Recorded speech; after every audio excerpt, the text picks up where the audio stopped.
Hello, I'm going to examine various exam for the physical exam for the eye test. So here is the patients. Hello, sir. Hi. So I'm going to start with the Snellen chart test. So the patient should read the Snellen chart. So sir, it's okay with you? Yes. Okay. Kindly read the Snellen chart from the top to bottom.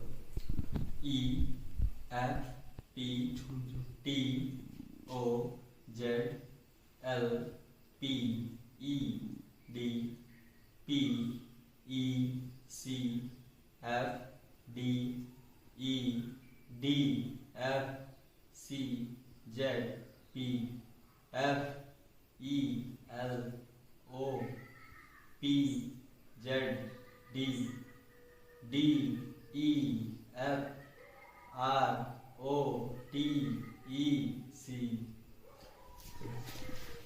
Okay. So this is the visual acuity test with the help of the Snellen chart.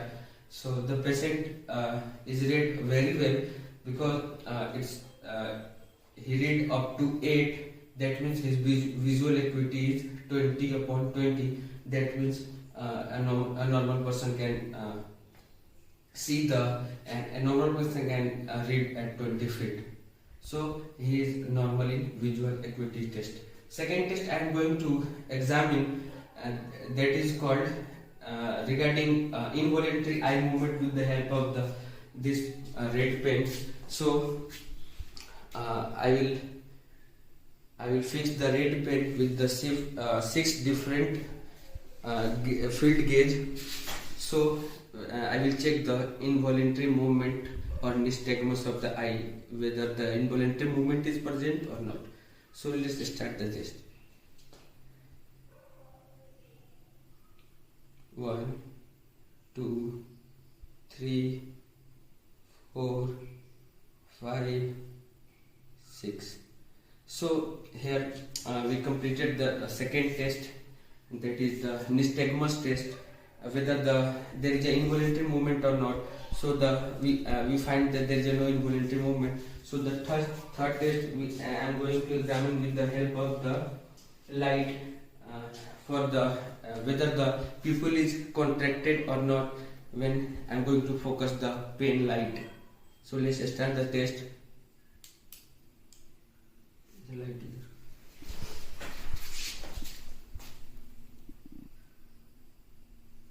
See, the pupil is contracted. So I am going to examine the second eye. Okay.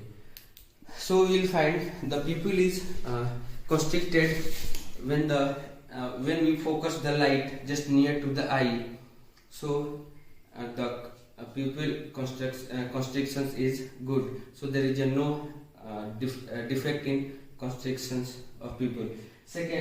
Fourth test I am going to examine, that is accommodation test. So we'll put this pen maybe the 30 to 40 inch. So we'll start from I will close the pen just near the eye. So there is a accommodation is nice or not. So let's start the test.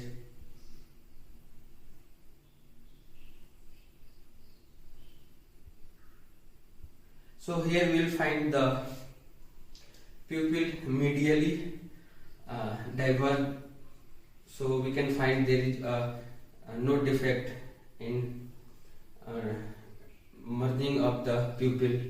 With this test we will find that there is a nice diagnosis for the eye examination. So I am going to examine the ear. So sir, it's okay with you? Yes. Okay. I am going to examine the ear with the help of the otoscope. So firstly, take a look of the ear. There is the color of the pinna, and also there is a scar or not. Actually, the scar may be in between the just near the tragus or behind the ear. So there is no scar, it's okay. So I am going to examine the external acoustic meatus as well as the tympanic membrane. So I am examining with the help of the otoscope. Turn the light on.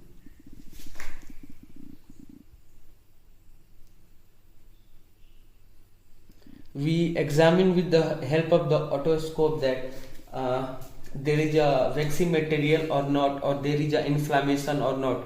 So I found there is no waxy material and also there is no inflammation, and everything is seems perfect. So with the help of the otoscope we find there is no inflammation and there is no more and more waxy material.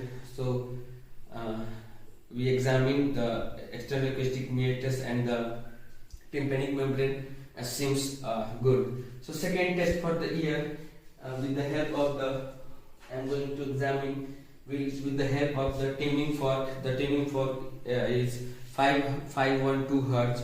So I am going to examine the ear. That is called the Rene test. I am going to ping the tuning fork with the help of my knee, and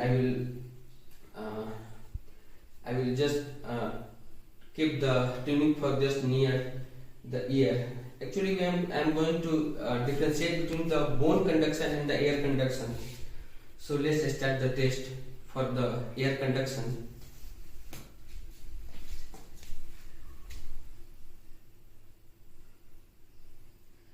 We will put the tuning fork just perpendicular instead of parallel.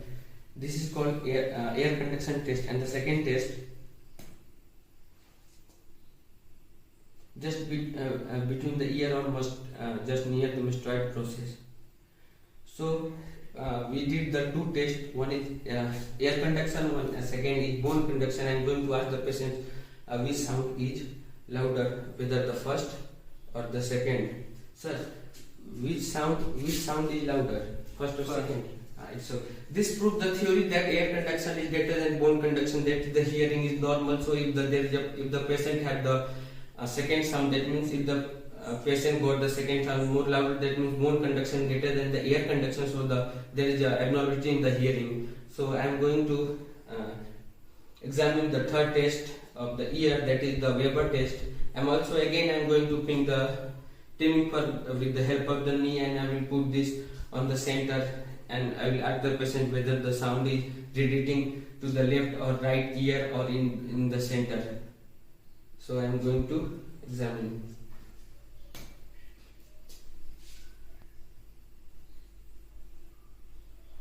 Sir, where the sound is radiating, between to the left or to the right or to the middle? Middle. This proves there is no problem in hearing, or there is no hearing defect. So here we will find that the ear is normal and there is no any defect. It seems there is no any defect. We got with this all tests. Thank you so much.